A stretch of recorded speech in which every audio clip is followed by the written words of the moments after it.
Hello students, पिछली class में हमने एक क्वेश्चन दिया था आप लोगों को और उसमें नंबर ऑफ ग्राम एटम और नंबर ऑफ एटम निकालने हमने सिखाए थे।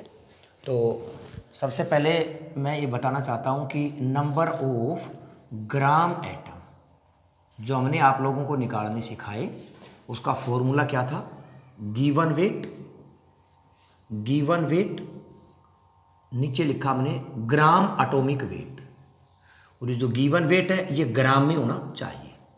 और नंबर ऑफ एटम्स की बात करें तो हम कैसे लिखेंगे, जो नंबर ऑफ ग्राम एटम है उसको हम एवोगैड्रोज नंबर से मल्टीप्लाई करेंगे 6.02 10⁻23 मोल से क्या कर देंगे, हम मल्टीप्लाई कर देंगे। Is it clear? तो जो मैंने पहले सवाल बोले थे आपको होमवर्क के रूप में दिए थे, एक बार वो देख लेते हैं। पहला क्वेश्चन क्या दिया था मैंने, कितने माइक्रोग्राम था, ग्राम था, क्या था, 1 मिलीग्राम ऑफ हाइड्रोजन H था ना। तो मिलीग्राम को सबसे पहले ग्राम में बदलो, तो यहाँ पे लिख देता हूँ मैं नंबर ऑफ ग्राम एटम, और यहाँ पे निकालेंगे हम उसके नंबर ऑफ एटम्स। ठीक है ना, यहाँ पे क्या निकालेंगे, नंबर ऑफ एटम्स। फटाफट निकाल लेंगे। 1 mg ऑफ हाइड्रोजन है, तो सबसे पहले इसका क्या करेंगे, ग्राम में कन्वर्ट करेंगे 10⁻³ ये तो गिवन वेट हो गया। हाइड्रोजन का मोलिक्यूलर वेट 1, तो 10⁻³ क्या आ गया हमारे पास, नंबर ऑफ ग्राम एटम। अगर इसका नंबर ऑफ एटम निकालेंगे तो क्या करेंगे, 10⁻³ इसको Na से क्या कर देंगे, मल्टीप्लाई। और दूसरा क्वेश्चन क्या था, कितना क्या लिखा हुआ था, 71 माइक्रोग्राम ऑफ Cl2। तो सबसे पहले माइक्रो का क्या मतलब होता है, 10⁻⁻6 ग्राम। ये छोटी छोटी चीज़ें याद कर लो, और ये सब्सिडरी यूनिट्स में आते हैं, ये भी बताएंगे एक दिन हम। तो यहाँ पे इसका क्या बनाऊंगा, सबसे पहले ग्राम बनाऊंगा। 71 इंटू 10⁻⁻6 ग्राम हो गया, डिवाइडेड बाई मोलिकुलर वेट कितने हैं, 71 क्या हो गया, 10⁻⁻6। तो यहाँ पे नंबर ऑफ एटम करेंगे तो 10⁻⁻6 Na। क्लियर है? थर्ड क्या था, थर्ड में 600 kg ऑफ कार्बन। तो इसमें कैसे करेंगे, 600 kg ऑफ कार्बन में पहले इसका क्या बनाएंगे, ग्राम। तो क्या हो जाएगा हमारे पास, 6 इंटू 10⁻³ कर दूँ, और ये ग्राम हो गया, डिवाइडेड बाई 12 कर देता हूँ, 1/2। 1/2 का मतलब क्या है, 0.5। तो क्या कर दूँ इसको, 5 इंटू 10⁻⁴। अगर मुझे इसका नंबर ऑफ एटम निकालना है तो क्या हो जाएगा, 5 इंटू 10⁻⁴ Na।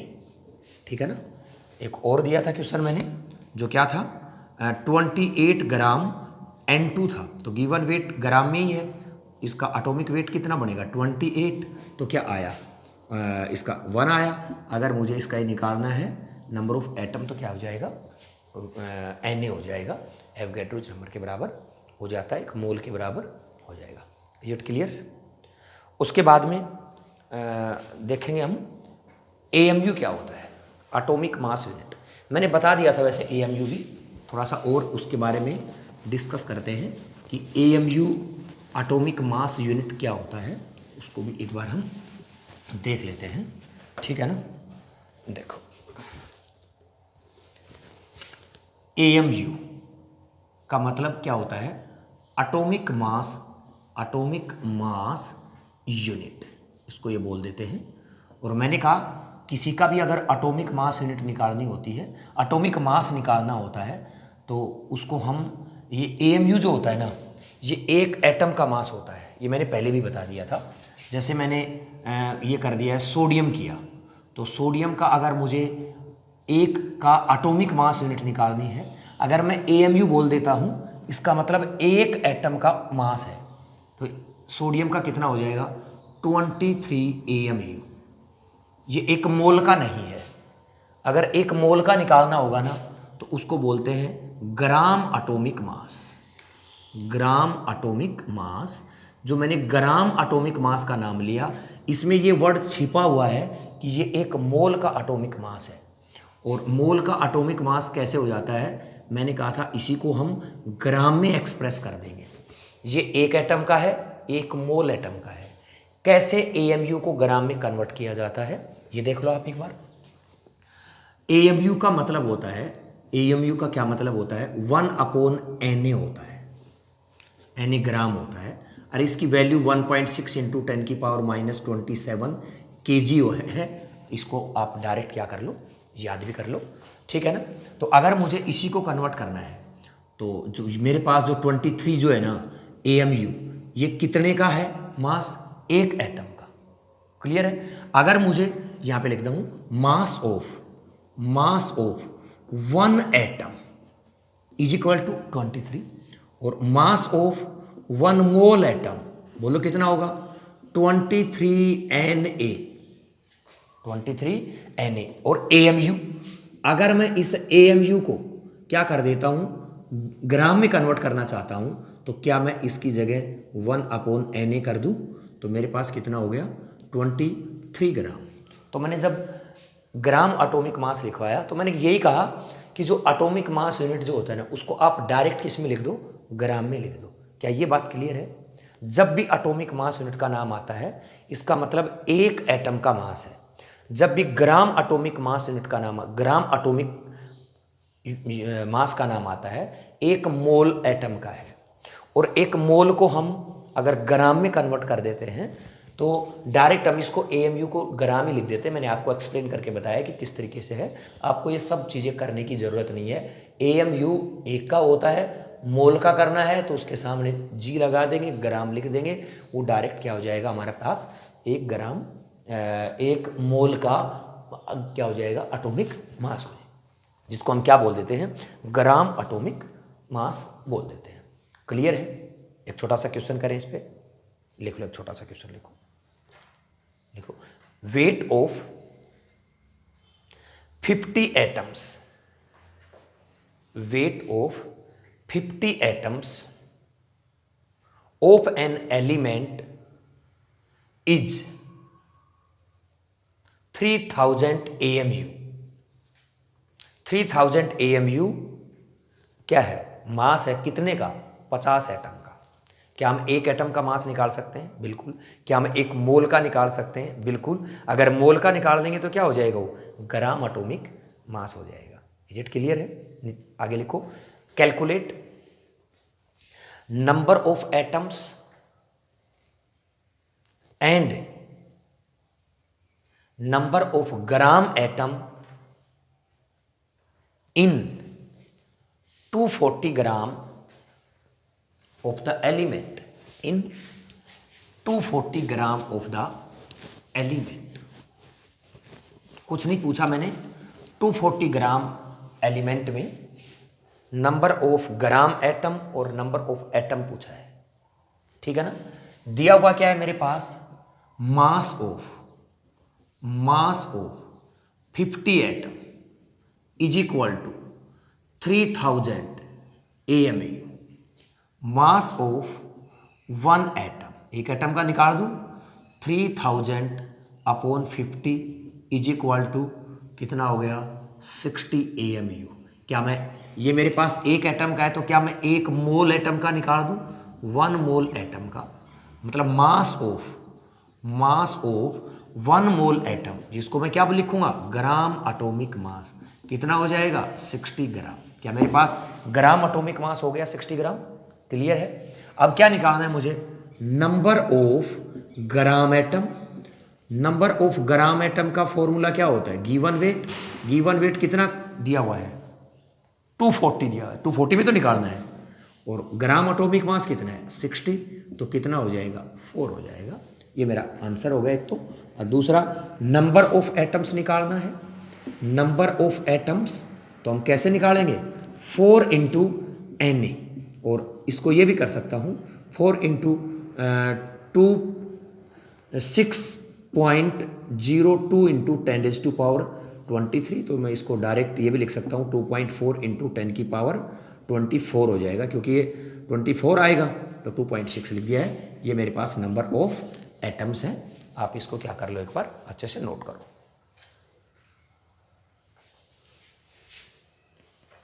फिर आपको मैं एटम्स और मॉलिक्यूल्स के बारे में आपने खूब पढ़ा हुआ है, 9th में भी पढ़ा है, 10th में भी क्या पढ़ा है आपने, कुछ छोटी छोटी बातें उनके बारे में हम डिस्कस करेंगे। और तो अब मैं 2-4 बातें आप लोगों को बताना चाहता हूँ, तो वो देख लो एक बार आप।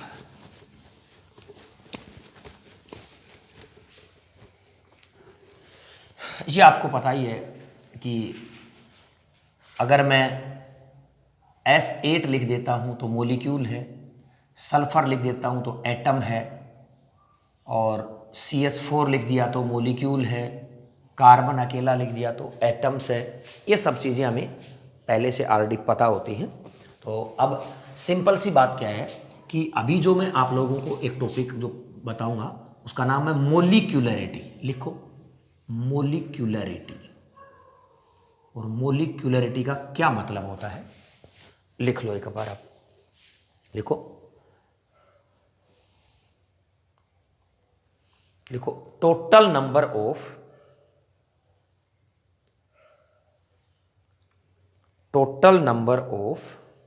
Atoms, total number of atoms present in one molecule of the substance, present in one molecules of the substance। Atomicity भी बोलेंगे इसको, कि कितने नंबर ऑफ एटम्स किसी एक मोलिक्यूल में है, ये उसकी एटॉमिसिटी भी होती है। और फॉर एग्जाम्पल मैंने लिखा CH4, बताओ इसमें कितने एटम है, 4 और 1 5, तो इसकी एटॉमिसिटी क्या होगी, एटॉमिसिटी हो जाएगी इसकी कितनी 5। मैंने लिखा O3, एटॉमिसिटी बताओ 3 है। तो एटॉमिसिटी का क्या मतलब होता है, मोलिकुलरिटी मोलिक्यूल से ली जाती है और एटॉमिसिटी एटम से लिया जाता है। तो अगर किसी का भी मुझे अगर एटॉमिसिटी निकालनी है तो उसके टोटल नंबर ऑफ एटम्स को क्या करना है, कैलकुलेट करना है, ठीक है ना। तो अगर मुझे एटॉमिसिटी निकालनी है H2SO4 की, what is the atomicity of H2SO4, तो कितनी हो जाएगी बोलो, 4 5 to 7, इसकी 7 हो जाएगी। इसमें देखो एक चीज़ और बताता हूँ, कई बार यूँ पूछ लिया जाता है कि what is the atomicity with respect to oxygen in H2SO4, फिर क्या हो जाएगी, 4 हो जाएगी। क्या कहा मैंने कि what is the atomicity with respect to oxygen in H2SO4, तो कितनी है, 4 है। और what is the atomicity with respect to hydrogen, तो कितनी है, 2 है। ये ध्यान रखना, इस तरीके से कर लोगे ना तो आप एक छोटा सा एक क्वेश्चन नोट कर लो। Calculate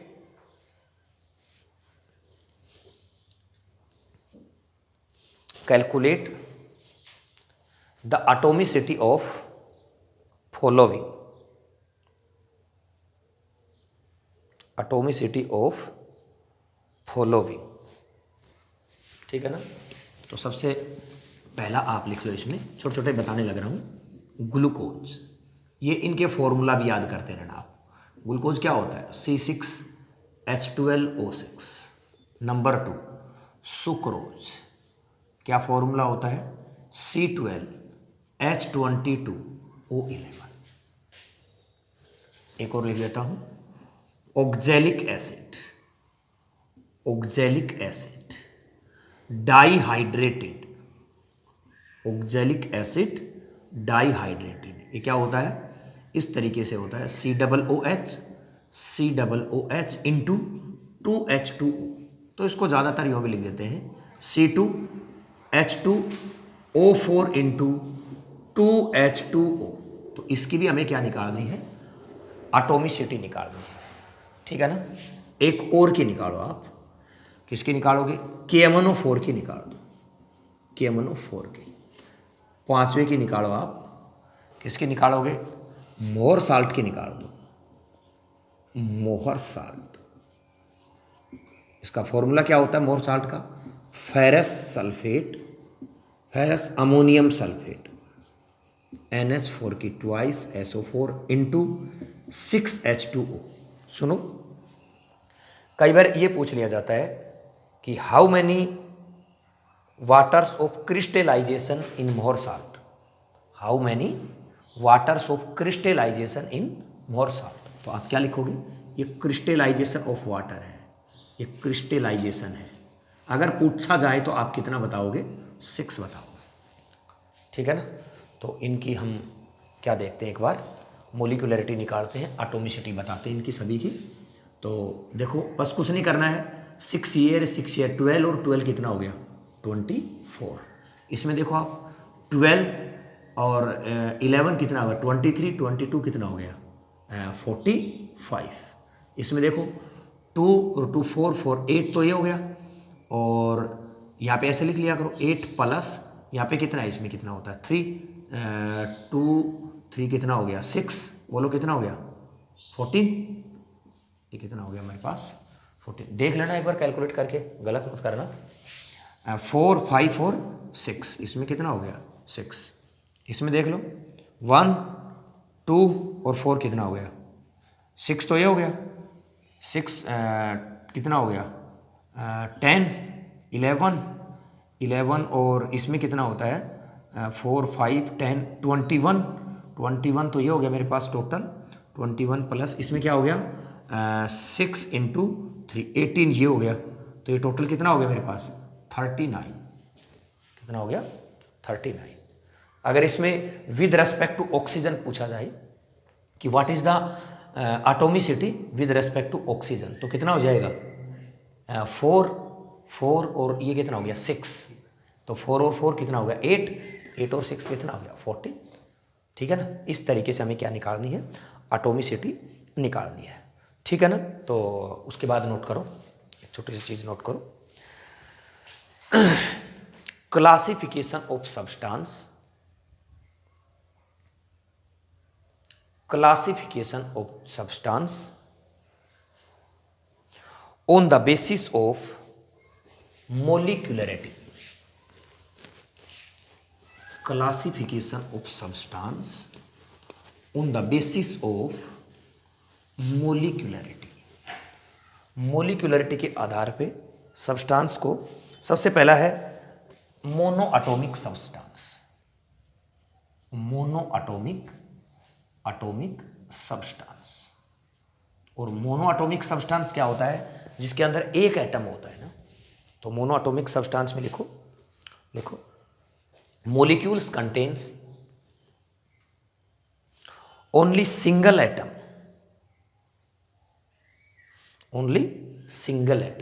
for example alkali metal.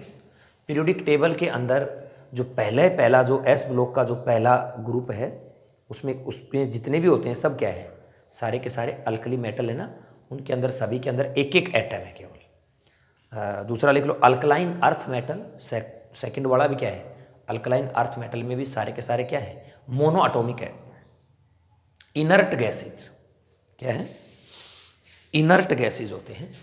जैसे एग्जाम्पल के रूप में लिखो, आप यूँ लिख करके देख लो, सोडियम है, पोटासियम है, और आप नियोन है, आर्गन है, ETC, ठीक है ना। और उसके बाद में लिख लो डाई एटॉमिक सब्सटेंस, ये नंबर 1 लिख लो। नंबर 2 क्या लिखोगे, डाई एटॉमिक सब्सटेंसेज, ठीक है ना। तो डाई एटॉमिक सब्सटेंसेज, तो पता ही है डाई एटॉमिक सब्सटेंसेज का क्या मतलब होगा, जिसमें 2 एटम है, कंटेन 2 एटम्स, जिसमें 2 एटम्स हो। 2 एटम्स भी हैं, लेकिन ये डायटोमिक 2 टाइप का हो सकता है। एक कैसा, होमो एटॉमिक का मतलब है तो 2 एटम, दोनों एक जैसे हों तो उनको क्या बोलेंगे, होमो एटॉमिक। अगर दोनों अलग अलग है तो उनको क्या बोलेंगे, हेट्रो एटॉमिक। उनका क्या नाम होगा, हेट्रो एटॉमिक। जैसे इसका एग्जाम्पल करता हूँ, Cl2, H2, Br2, सब क्या है, होमो एटॉमिक है, 2 एटम है एक जैसे।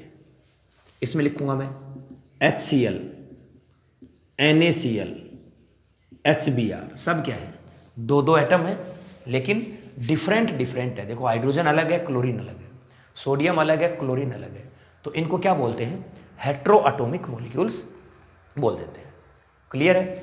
उसके बाद में लिखो आप ट्राई एटॉमिक। उसके बाद में क्या लिखोगे? Try atomic. Try atomic. Try atomic में क्या होते हैं? 3 एटम्स होते हैं ना। ये भी कैसे होंगे? होमो और हेट्रो। होमो का मतलब आपको पता है एक जैसे होने चाहिए, लेकिन 3 होने चाहिए, जैसे O3 है, ओजोन बोल देते हैं। हेट्रो की बात करते हैं तो जिसके अंदर 3 होने चाहिए, लिख दिया मैंने Na2O, ठीक है ना। SO2 3 हो गए हैं, CO2 ये क्या हो गए? 3 हो गए। इनको क्या बोलते हैं? Try atomic substances. क्या बोलते हैं? Try atomic substances. उसी तरह से लिख लो आप टेट्रा एटॉमिक सब्सटेंसेस। क्या लिखोगे? टेट्रा एटॉमिक सब्सटेंसेस, ये लिखो टेट्रा एटॉमिक सब्सटेंसेस, जिसमें क्या होंगे? 4 एटम्स होंगे, है ना। वही सेम होमो भी हो सकते हैं, एक जैसे भी हो सकते हैं और अलग अलग भी हो सकते हैं। जैसे P4 है, इसके अंदर अगर मुझे करना हो SO3 है ना, PH3 है ना, NH3 है, ETC। तो ये सब क्या है? टेट्रा एटॉमिक मॉलिक्यूल्स होते हैं। इसको होमो भी होते हैं और हेट्रो भी होते हैं, ठीक है ना। इसी तरीके से फिर हम पॉली एटॉमिक बोले। पॉली एटॉमिक की अगर बात करें तो जैसे ये मेरे पास S8 है, जिसको हम क्या बोल देते हैं? ऑक्टा एटॉमिक बोल देते हैं ना। ऑक्टा एटॉमिक ये मॉलिक्यूल्स होता है तो मॉलिक्यूल, लेकिन ऑक्टा एटॉमिक है। तो इसके अंदर, और ये भी कैसा है? होमो है, समझ गए। तो इस तरीके से हम इनकी क्या निकालते हैं? एटोमिसिटी निकालते हैं। एटोमिसिटी क्या क्लियर है? कोई दिक्कत नहीं है। तो उसके बाद में हम कुछ एटम्स का मोलिकुलर मास भी आपको, नहीं वो पहले तो मैं मोलिकुलर मास बताता हूँ आपको।